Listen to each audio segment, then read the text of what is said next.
Selamat datang di Naturology, tempat di mana kita menjelajahi kisah alam dari yang paling liar sampai yang paling menakjubkan. Hari ini kita tidak hanya melihat hutan, kita akan kembali ke masa ketika hutan menguasai dunia, ketika pohon-pohon adalah gedung pencakar langit pertama di bumi, dan ketika manusia masih menjadi tamu baru di alam liar.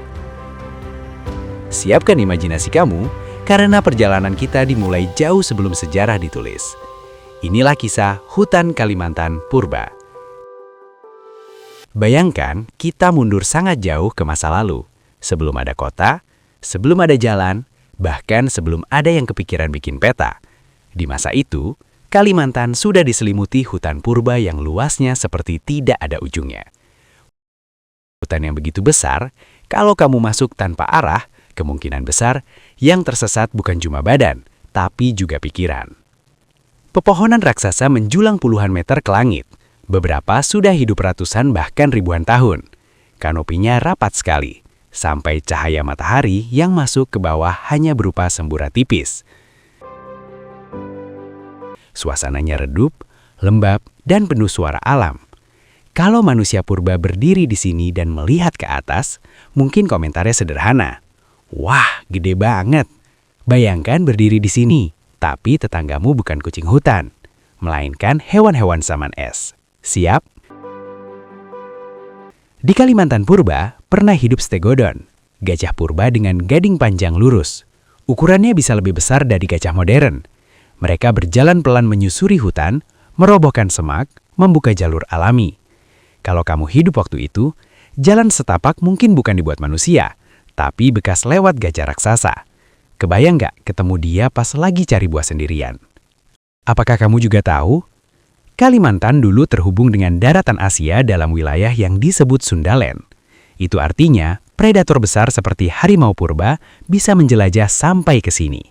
Tubuhnya besar, ototnya kuat, dan dia pemburu andal. Zaman itu, kalau dengar suara geraman, kamu tidak bilang wah, tetapi pasti teriak dan berlari sekencang mungkin.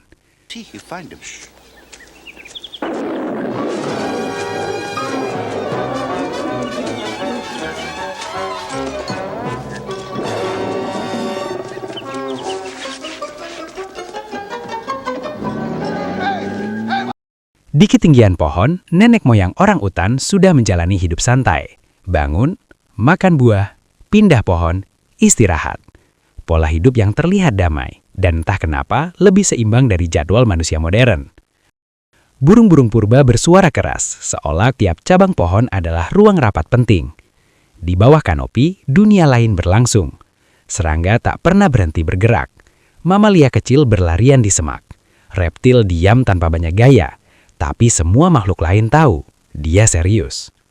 Hutan purba adalah tempat di mana semua sibuk bertahan hidup, tanpa drama, tanpa pengumuman. Sungai-sungai besar membelah hutan, membawa air dan nutrisi ke seluruh penjuru.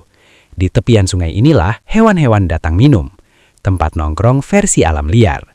Bedanya, di sini kalau terlalu santai, bisa jadi kamu yang masuk daftar menu.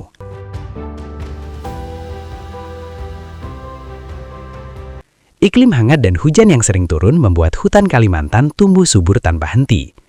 Daun jatuh, membusuk, jadi tanah, lalu menumbuhkan pohon baru. Daur ulang alami yang rapi, tanpa perlu truk sampah atau pengumuman hari kebersihan. Lalu, manusia purba mulai masuk ke wilayah ini. Mereka datang pelan-pelan, mengikuti sungai, mencari makan dan tempat aman. Tidak ada peta, tidak ada GPS, hanya insting dan harapan, semoga suara aneh di semak itu bukan sesuatu yang besar dan lapar. Malam di hutan purba gelap pekat, tanpa lampu, tanpa suara mesin, hanya bintang di langit dan suara hewan di kejauhan. Api unggun jadi pusat kehidupan, tempat hangat, tempat aman, tempat mungkin cerita pertama manusia dibagikan. Dan mungkin juga tempat semua sepakat, besok jangan jalan terlalu jauh ya. Hutan bukan sekedar tempat tinggal, ia adalah guru, mengajarkan manusia lewat pengalaman. Salah pilih buah, perut protes. Salah jalan, tersesat. Tapi pelan-pelan manusia belajar membaca alam. Pohon tumbang jadi rumah baru bagi makhluk lain. Tidak ada yang terbuang, semua punya peran. Jejak hutan purba Kalimantan masih tersisa hingga hari ini. Beberapa tempat masih menyimpan suasana yang sama seperti ribuan tahun lalu. Hutan ini sudah ada jauh sebelum manusia modern sibuk dengan layar dan sinyal. Dan mungkin, kalau manusia purba melihat kita menonton hutan lewat video, mereka akan heran. Jadi kalian rindu hutan, tapi nontonnya dari dalam kotak bercahaya. Hutan Kalimantan purba adalah pengingat bahwa alam pernah dan masih jauh lebih besar dari kita. Pertanyaan sekarang adalah, apakah kita masih ingin menjaganya?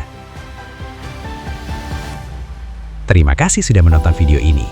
Kalau kamu suka menjelajahi cerita alam, sejarah bumi dan kehidupan liar yang menakjubkan, jangan lupa bergabung bersama kami di Naturology. Tekan subscribe supaya kamu gak ketinggalan kisah alam berikutnya, yang pastinya lebih seru dari drama di grup chat keluarga.